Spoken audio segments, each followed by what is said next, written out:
اسأل واقرا وذاكر عالناس ضحت سنين بس عشان تبقى فاكر مين انت وابن مين. شوف كم واحد بجد ضحى عشانك كتير وحلف ياخد ويخد بتر اخوك الكبير. شوف كم واحد بجد ضحى عشانك كتير وحلف ياخد ويخد. بنوصل مشاهدينا الاعزاء لفقره الحوار بتاعنا النهارده، وبيشرفنا النهارده سياده اللواء محمد علي الغباري، المدير الاسبق لكليه الدفاع الوطني والمستشار باكاديميه مصر العسكريه العليا والخبير الاستراتيجي. اهلا وسهلا سياده اللواء.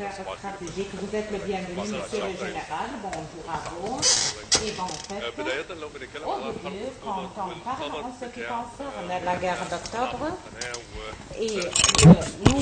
قبل الساعه 2 بحوالي كان نص ساعه تقريبا.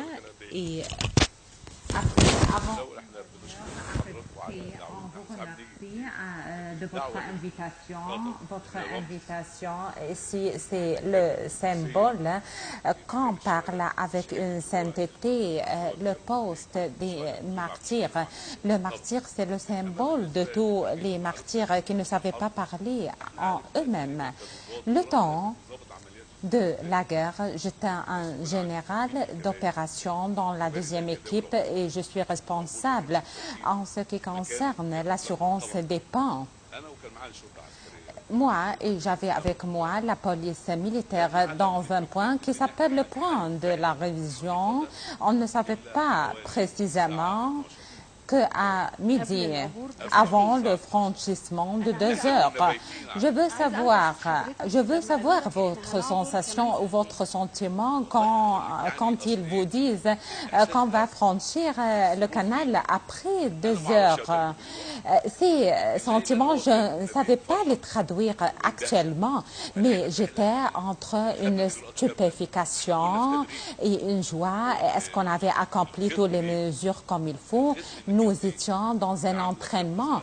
Où est le fil? Il y avait un plan qui s'appelle l'utopie stratégique qui a été construit depuis le début de l'attaque parce qu'on avait commencé à accoutumer à quelque chose.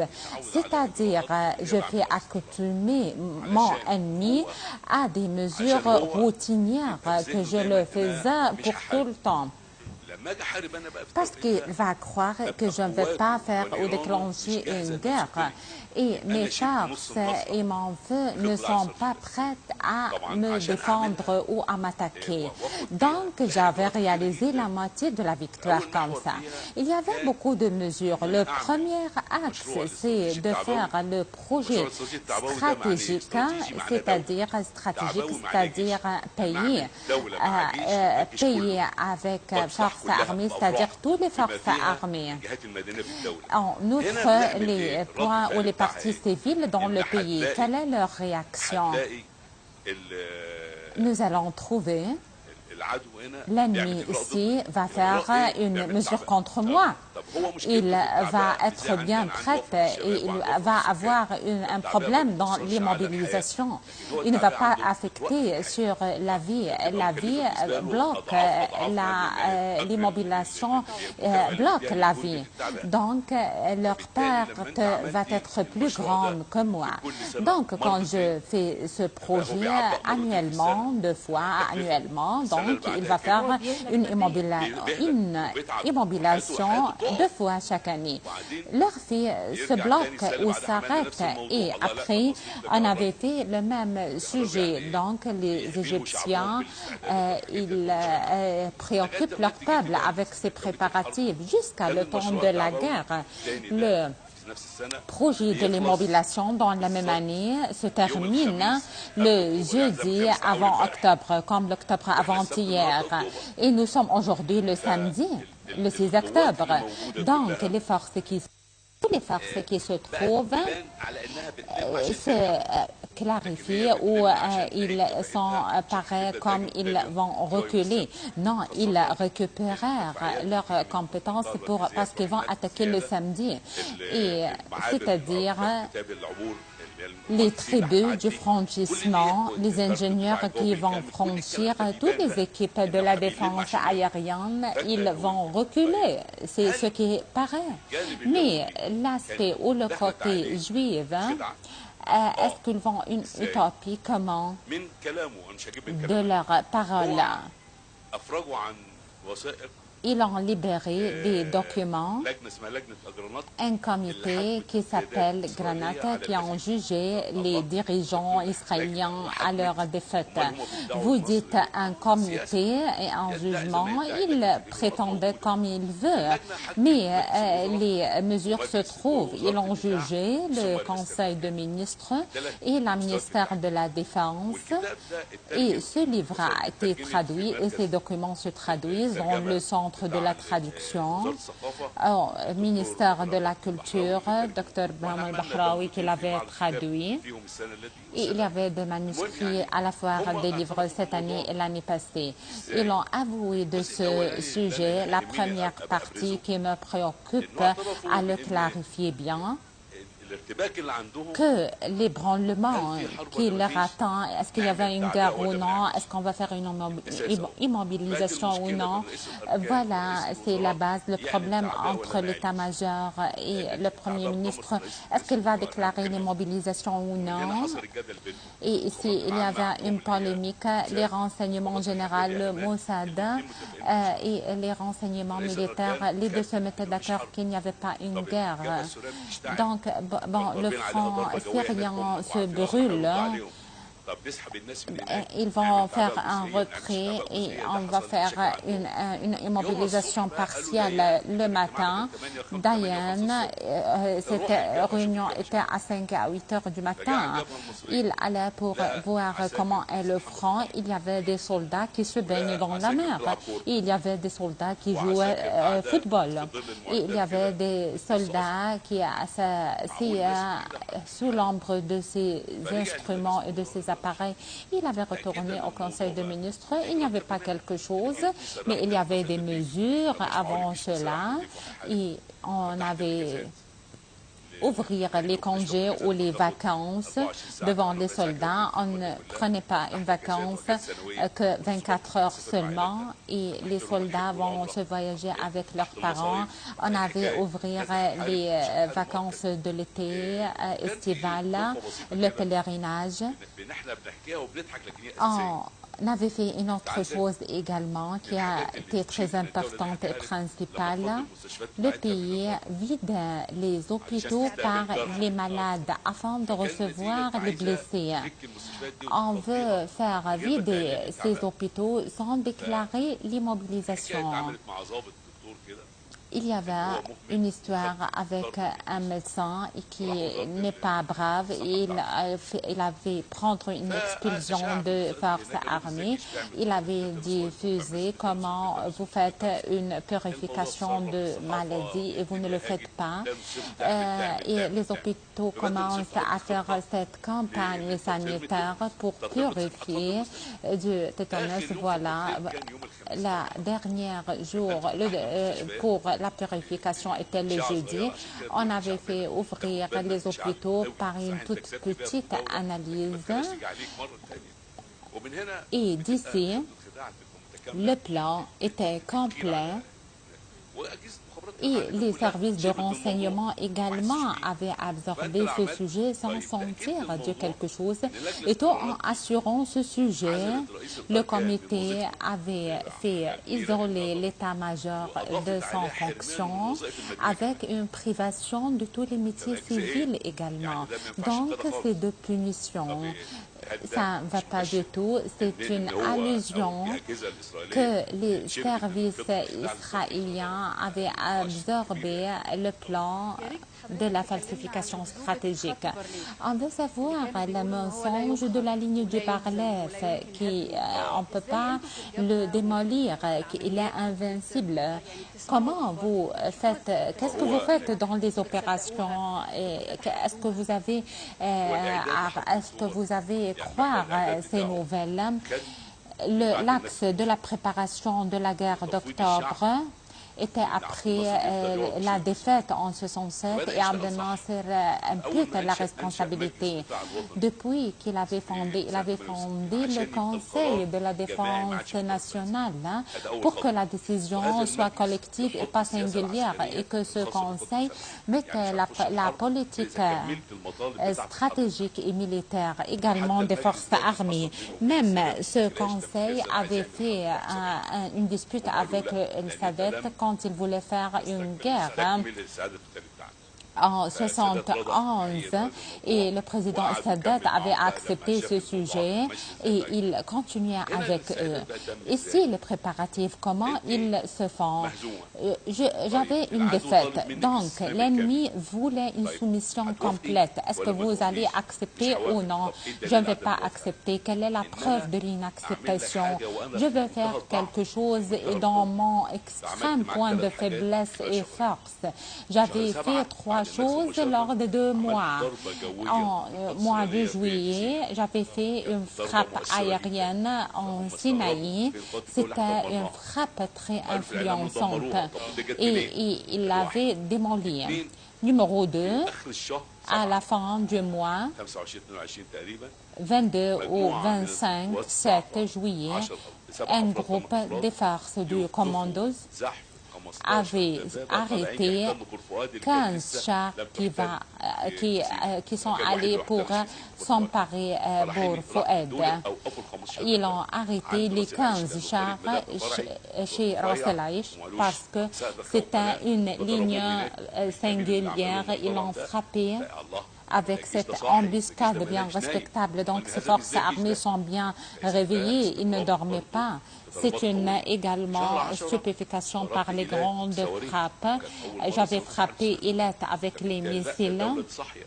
Donc, ce pays est bien éveillé, elle ne se dormait pas. C'est une tournée et on va se retourner, oui. Ici, Israël commence à être ne pas égaux dans leurs paroles, dans la politique.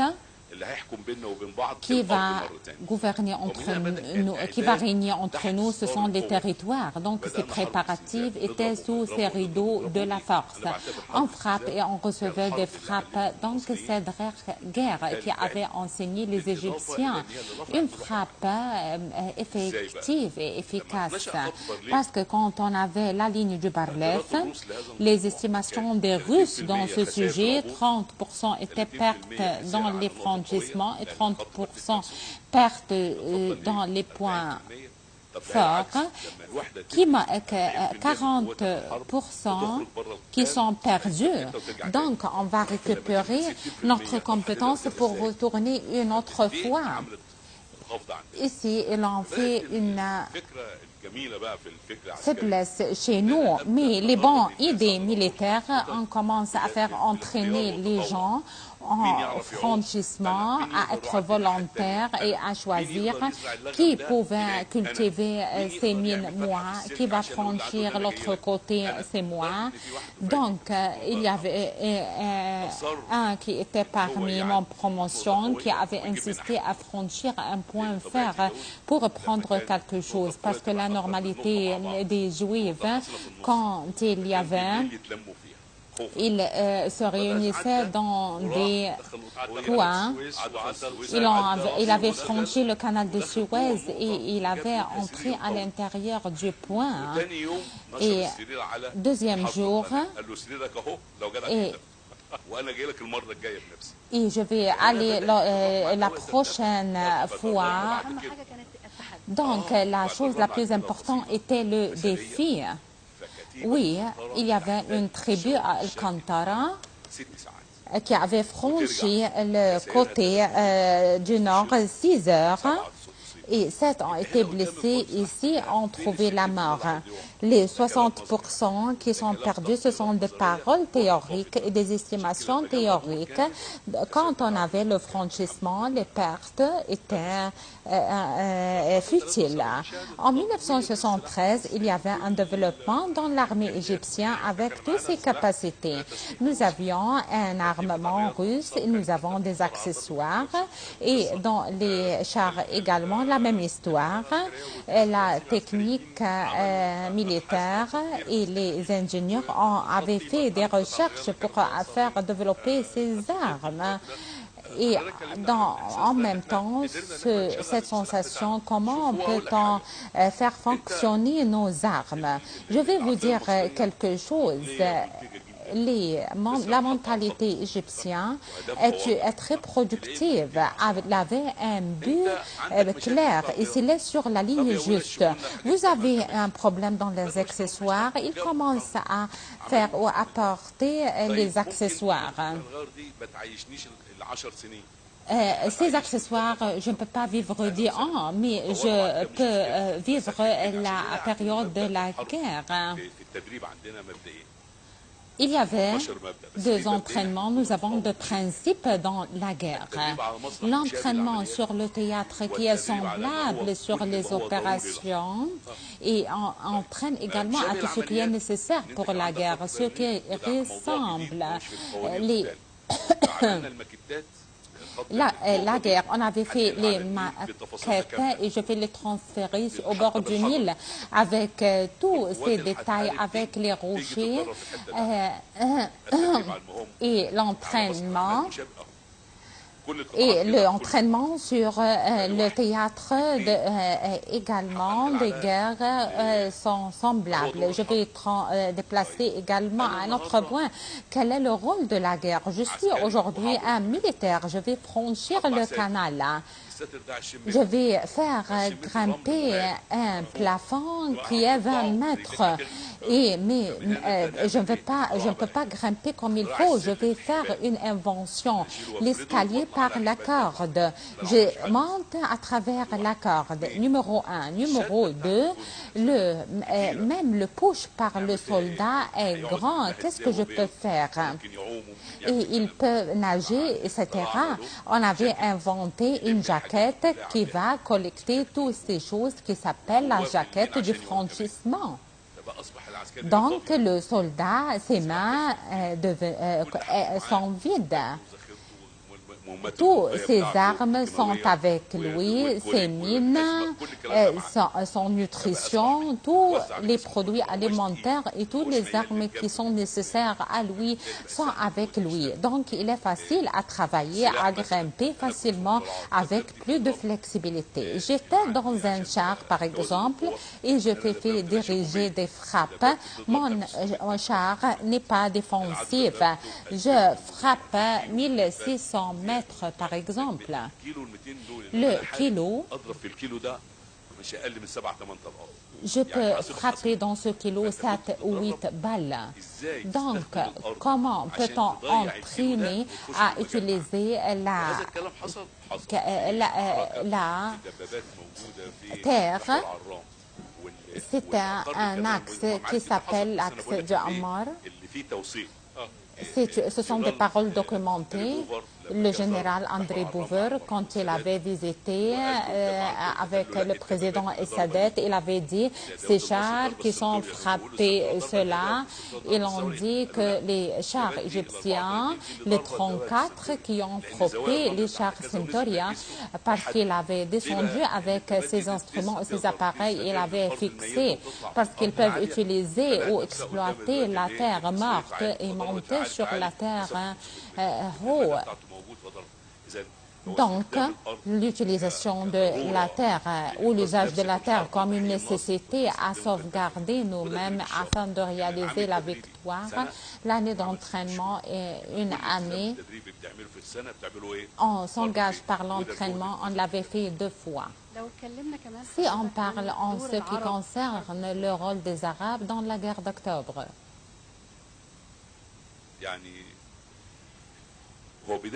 Au début, on peut dire que le volume du soutien n'était pas suffisant. Parce que, pour être franche, pour ne pas exagérer, je parle franchement. Aujourd'hui, par exemple, la conférence du Khartoum, quand il ratifie un soutien pour l'Égypte, 100 millions de dollars, il n'indemnise pas l'Égypte à un armement ou une perte. Et le soutien financier. Après les relations, il y avait un pays qui avait fait, par exemple, qui avait nous donné quelques instruments, mais ils sont pas grands. En comparant Saddam Hussein, quand il lutte contre l'Iran, il avait pris 68 milliards de dollars. Mais on ne prenait rien. Donc, quand on inaugure le canal de Suez, on ne prenait pas 1 milliard, 2 milliards, en la comparant à 68 milliards, où est le 8 devant le 2. Il y avait des genres de maintien, de divers genres de maintien. La pétrole avait stoppé le transfert du pétrole aux États-Unis. Non, il n'est pas suspendu. Le contrat du pétrole, chaque 6 mois, ils l'ont dit, ils l'ont menacé seulement. Il va, après 6 mois, en mois d'avril, la guerre est terminée. Donc, vous avez menacé seulement la suspension du pétrole. Mais ils n'ont pas stoppé, ils n'ont pas arrêté le pétrole aux États-Unis. Non. Bon, exactement, on ne doit pas se fâcher, mais très franchement, ce sont les paroles pour nos fils. On doit dépendre sur nous-mêmes. On ne doit pas se dépendre sur l'autrui. L'autrui va nous aider seulement. Si on parle en ce qui concerne les jeunes qui n'assistaient pas à la guerre d'octobre, ils écoutaient comme une leçon à l'école, une histoire, une leçon seulement. Je veux dire aux jeunes que la planification stratégique, la science est la base du succès. On avait réalisé le 6 octobre la planification stratégique et la préparation stratégique. Donc, le module stratégique, si je parlais, mais avec la définition de stratégique, je regardais le futur. Qu'est-ce que le futur avait planifié pour atteindre à mes phases de ma vie? Je fais un plan au niveau de la famille, du pays. C'est la pensée ou l'idée qui doivent se prédominer. Et également la faiblesse des jeunes. Et on ne parle pas, on ne raconte pas en ce qui concerne nos championnats. Non, la famille doit raconter à leurs fils à tout ce qui a été fait pour faire transférer tout ce qu'on avait vécu. Les masses médias sont faibles dans ce sujet. Par exemple, aujourd'hui, s'il y avait une surveillance sur les feuilletons, sur les films, il est faible ou non, mais il se trouve. Et par exemple, votre père avait fait en octobre cela et cela. Est-ce qu'il avait produit quelque chose pour la production? Non. L'image est bien permanente. Il y avait notre fils, je le raconte, votre frère qui trouve la mort en octobre. Vous devez sentir son sentiment ou leur sensation. J'avais fait ou récupéré les principes pour une autre fois. Monsieur le général Mohamed Ali Ghobari, on vous remercie infiniment. Vous nous faites honneur et bonne fête à vous. Et chaque 6 octobre, et vous êtes en bonne santé. Merci à vous. Téléspectateurs, au terme de cette édition, nous tenons à vous remercier d'avoir été des nôtres. Je tiens également à remercier ma collègue Yara. Merci Sameh, c'est toujours un plaisir de travailler avec toi tous les journées du 6 octobre de chaque année, comme l'année dernière et cette année. Et C'est une journée vraiment remarquable pour toute l'Égypte. Merci pour votre fidélité et à la prochaine.